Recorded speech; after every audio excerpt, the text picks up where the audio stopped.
사고의 자유. 오늘의 이야기. 더 이상 친구로 지내지 말아야 할 10가지 유형의 사람들. 지금 시작하겠습니다. 아마 이런 말을 들어본 적이 있을 겁니다. 당신이 가까이 두는 사람들은 당신에게 큰 영향을 미친다. 우정은 인생에서 아름답고 소중한 부분이지만 누구를 여러분의 가까운 친구로 둘지 신중하게 선택하는 것이 중요합니다. 모든 우정이 동일한 가치를 가지는 것은 아니며 때로는 더 이상 여러분의 삶에 긍정적인 영향을 주지 않는 사람들과 결별해야 할 필요가 있습니다. 가까운 친구들은 여러분의 생각과 행동, 그리고 전반적인 삶의 질에 큰 영향을 미칩니다. 그렇기 때문에 여러분의 내면에 누구를 허용할지 분별력 있게 결정하는 것이 중요합니다. 우정은 인생에서 중요한 부분이지만 어떤 관계는 시간이 지나면서 자연스럽게 변하거나 끝날 수 있습니다. 이러한 변화를 받아들이고 여러분에게 진정으로 의미 있는 우정에 집중하는 것이 더 나은 삶을 위한 길일 수 있습니다. 지금부터 당신이 더 이상 친구로 지내지 말아야 할 10가지 유형의 사람들을 알려드리겠습니다. 첫 번째, 항상 무언가를 필요로 하는 사람들. 항상 무언가를 필요로 하는 친구가 있나요? 차가 고장 났다거나 위로가 필요하다거나 공항까지 급히 데려다 달라는 등 끊임없이 부탁을 하는 사람들 말입니다. 마치 여러분이 그들의 상시대기 개인 비서인 것처럼 느껴질 때가 있습니다. 우정은 서로 지원하고 돕는 상호적인 관계여야 합니다. 만약 친구가 여러분을 이용하고 있다고 느껴지고 그들이 오직 여러분이 해줄 수 있는 것에만 관심이 있는 것 같다면 그 우정은 일방적이며 여러분의 삶에 해로울 수 있습니다. 두 번째, 항상 여러분을 판단하거나 비판하는 사람들. 비판을 입에 달고 사는 친구를 알고 계신가요? 그들은 마치 여러분의 삶에 있는 비평가처럼 여러분의 선택, 패션 감각, 심지어 아침 식사 선택까지도 비판할 준비가 되어 있습니다. 건설적인 비판은 우리가 성장하고 개선하는 데 도움이 될 수 있지만 좋은 친구는 사랑과 존중을 담아 조언을 제공하는 사람입니다. 만약 친구의 행동이 지속적으로 여러분을 작게 만들거나 불충분하게 느끼게 만든다면 그 관계를 재평가하는 것이 현명할 수 있습니다. 세 번째, 자신의 실수에 대해 책임을 지지 않는 사람들. 항상 의심받지만 결코 잘못을 인정하지 않는 친구가 주변에 있으신가요? 명백한 실수를 저질렀을 때도 절대 책임을 지지 않는 사람들 말입니다. 로맨틱한 관계든 우정이든 어떤 관계에서든 책임감이 중요합니다. 이는 자신의 실수를 인정하고 필요할 때 사과하며 함께 문제를 해결해 나가는 것을 의미합니다. 하지만 친구가 계속해서 책임을 회피한다면 그 우정이 과연 가치 있는지 생각해 봐야 합니다. 네 번째, 예측 불가능하거나 약속을 잘 지키지 않는 사람들.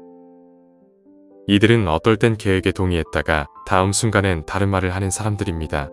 저녁 약속을 위해 몇 번이나 연락을 하게 만드는 그런 친구들이죠. 일관성과 신뢰성은 신뢰를 유지하는 데 필수적입니다. 누군가가 자주 계획을 취소하거나 여러분을 기다리게 만든다면 그것은 매우 실망스럽고 좌절감을 줍니다.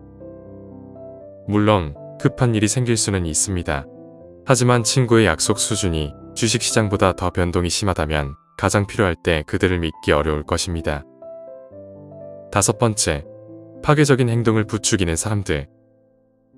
여기서 말하는 사람들은 항상 여러분을 위험한 결정으로 끌어들이는 사람들입니다. 그들은 과도한 음주, 약물 사용 또는 위험한 행동을 부추깁니다. 재미를 즐기는 것은 좋지만 건강과 안전을 우선시하는 것이 중요합니다. 만약 친구가 여러분의 생명, 건강, 정신을 위협하는 행동을 부추긴다면 더 안전하고 건강한 우정을 찾는 것이 필요합니다. 결국 인생 자체가 모험이기에 친구들로부터 끊임없는 위험을 감수할 필요는 없습니다. 여섯 번째, 여러분의 파트너와 너무 가까워지는 사람들. 친구를 파트너에게 소개했는데 갑자기 그들이 너무 친해진 적이 있으신가요? 그들은 밤늦게까지 대화를 나누고 서로를 칭찬하며 여러분도 모르는 약속을 잡기도 합니다. 신뢰는 어떤 관계에서든 중요하지만 경계를 유지하는 건 역시 중요합니다. 만약 친구와 파트너의 관계가 너무 깊어져 여러분이 관계에서 세 번째처럼 느껴지기 시작한다면 이 상황을 다시 한번 평가해 볼 필요가 있습니다. 일곱 번째, 여러분을 부끄러워하는 사람들. 이들은 마치 여러분을 비밀 요원처럼 느끼게 만드는 사람들입니다. 둘이 있을 때는 웃고 즐겁게 지내지만 다른 사람들이 나타나면 여러분을 부끄러워하거나 우정을 축소시킵니다. 이는 매우 상처가 될 수 있으며 거절당한 느낌과 무가치함을 느끼게 만듭니다. 또한 자존감에도 해롭습니다. 진정한 친구는 여러분의 존재를 공개적으로 기뻐합니다. 그들은 여러분을 숨기려 하지 않습니다. 8번째, 끊임없이 부정적인 에너지를 가져오는 사람들. 삶에는 이미 충분한 도전과 장애물이 있습니다. 끊임없이 부정적인 에너지를 가져오는 사람들과 함께하는 것은 상황을 더욱 어렵게 만듭니다. 이들은 드라마, 비관주의, 불평에서 활력을 얻습니다. 그들의 존재는 여러분의 에너지를 소모시키고 개인적인 성장을 방해합니다. 가끔씩 불평하는 것은 완전히 정상입니다. 그러나 여러분의 우정은 여러분의 삶에 햇빛을 더해줘야지 끊임없는 폭풍우를 몰고 와서는 안 됩니다. 9번째, 끊임없이 경쟁하려는 사람들. 이 사람들은 모든 것을 경쟁으로 만듭니다. 예를 들어 요리 레시피를 비교하거나 아침 조깅 거리를 비교하는 등 뭐든지 경쟁하려고 합니다. 그들에게 인생은 네가 할 수 있는 건 나도 더 잘할 수 있어 라는 게임입니다. 진정한 우정은 상호 존중과 지지에 기반합니다. 약간의 건강한 경쟁은 동기부여가 되고 재미있을 수도 있지만 끊임없는 경쟁은 마치 생존 게임에 참가한 것처럼 느껴지게 합니다. 10번째, 항상 다른 사람들에 대해 이야기하는 사람들.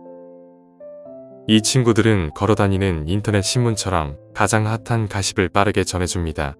잠깐 동안은 재미있을 수 있지만 가십에 집착하는 친구와 함께하는 것은 단점이 있습니다. 우선 어떤 민감한 정보가 폭발할지 몰라서 사회적 지뢰밭을 걷는 기분이 들 수 있습니다. 또한 이런 사람들은 항상 분쟁을 몰고 다닙니다.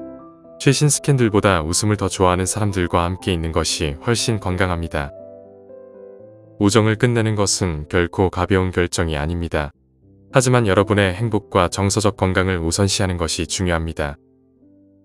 만약 어떤 친구가 계속해서 여러분을 지치게 하거나 여러분을 저평가하고 상처를 준다면 그 관계를 다시 생각해 볼 필요가 있습니다. 여러분을 지지하고 격려하는 친구들과 함께하는 것이 훨씬 더 만족스럽고 즐거운 삶을 살게 해줄 것입니다. 우정을 끝내는 것은 어렵지만 때로는 더 나은 삶을 위해 필요한 과정입니다. 여러분의 삶의 진정으로 긍정적인 영향을 미치는 사람들과 함께하는 것이 중요합니다. 이렇게 함으로써 더 행복하고 만족스러운 삶을 살 수 있을 것입니다. 오늘 이야기는 여기까지입니다. 영상이 마음에 드셨다면 좋아요와 구독 부탁드립니다. 끝까지 시청해주셔서 감사합니다.